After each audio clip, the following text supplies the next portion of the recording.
Now we will move on about concerns about economics. This is where it hits home for most people. A lot seem to want change as long as nothing changes for them. So what are we looking at? For example, concerning money, currency, what is the monetary basis for exchange in the Republic of Texas? Is it fiat or real? Senator Wilson. Well, it's very real.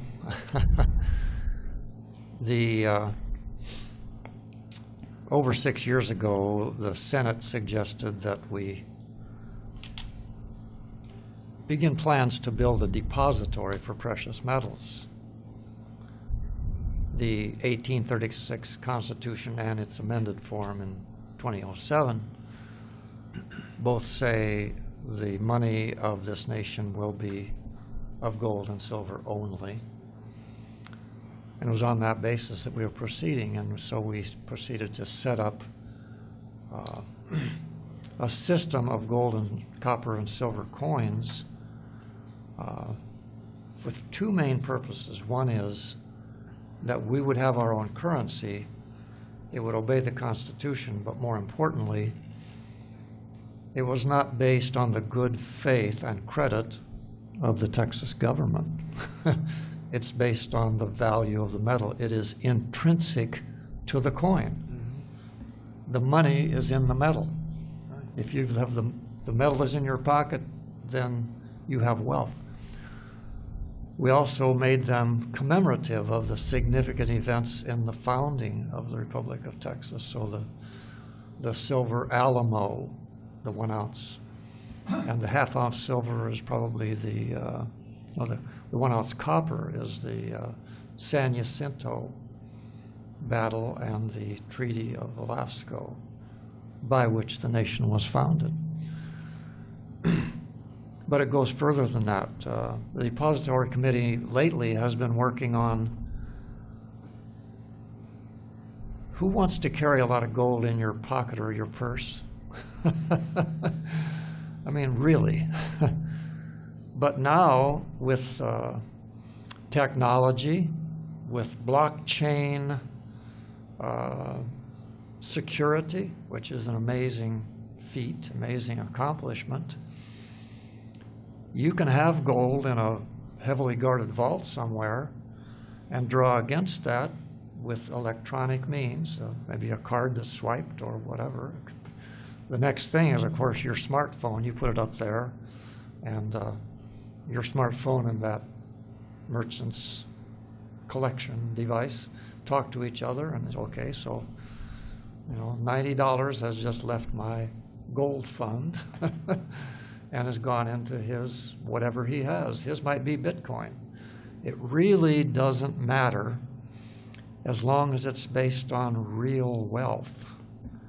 Well, friends, there's not a dollar bill or a $20 bill or a $50 bill that's based on real wealth any longer. It's based on con game confidence only. They have conned the people into accepting these 1 penny pieces of paper as $50. But that's just, again, an illusion. So whatever we use, and we would have to probably do some work on the Constitution to go beyond gold and silver, but derivatives of gold and silver, such as drawing against it as a credit, certainly we can get that done, and that's what we will do, so that wealth stays in the possession of those who earned it. Thank you, Senator. We do have a question from the audience. How would you prevent the IMF and Federal Reserve from undermining and attempting to corrupt or overthrow the new republic?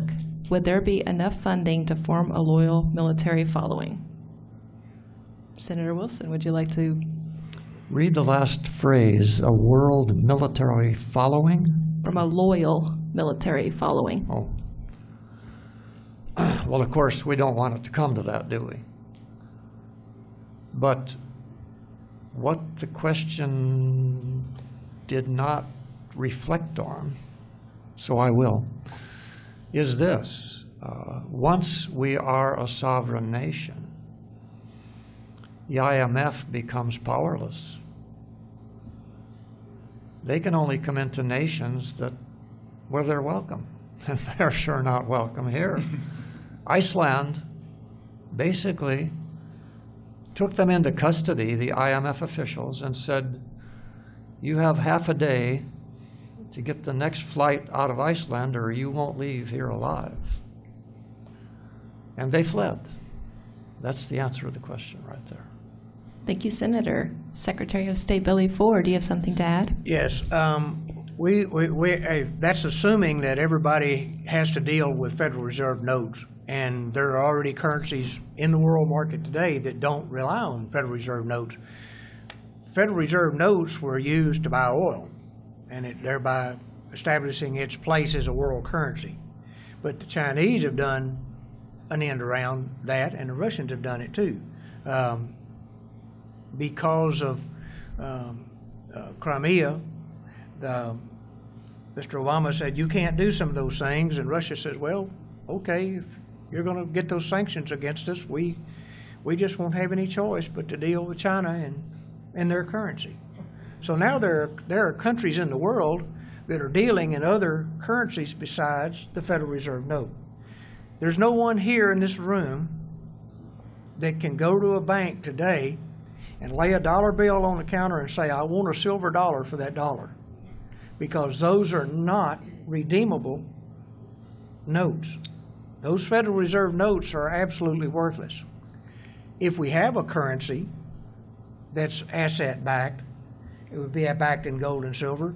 If we make that transaction that Mr. Wilson is talking about, where you have an account and you're drawing against your gold in an account, and the fellow that you're making the payment to decides he wants the gold rather than that transaction, all he has to do is go to that depository and say, okay, Mr. Wilson bought 2 cows from me, and he paid me, and I want my gold, and they will give you your gold. The Lakota Indian Nation has already set up a depository. We've already looked into that for the Republic of Texas, and I think that can be done. There are other people that are doing it too, and it's a very good business model. We have people all over the world that are jumping up and down to do business with Texas because we have oil and gas and other intellectual properties and assets here that they want to do business with us. And guess what? We probably won't take services or sell our oil or our gas for Federal Reserve notes. Nobody can make you do that. So that's one of those liberty things. I can't make you take my money. Right now, I can make you take it because that's the only bill of exchange. Unless you happen to be a Texian and you've got some silver and gold and you want to pay me with that, well, we'll still have a deal. That's an alternative. So there are ways around that. International Money Fund or Monetary Fund or the Federal Reserve, they're going to have a hard time in Texas. It's not going to be pleasant for them. They'll have to find somebody else to deal with. I yield. Thank you, Secretary of State Billy Ford. Senator Wilson, do you have something to add? Yeah, I believe in giving credit where credit is due. The state of Texas, starting with the governor, sent a letter to the Federal Reserve and said, we're taking our gold back that's been stored at your facility. You have so much time to get it here. And I think that the construction of that heavily guarded facility is underway as we speak. Mm-hmm. You know, we're not the only Texans who believe in these things. I believe that the governor, the people he works most closely with, understand that unless it's in your hand, you don't really own it. And gold or gold-plated tungsten sitting in a vault in the Federal Reserve is not really yours. So they're taking it back. So I give them credit for that. It shows the Texas spirit. Thank you, Senator.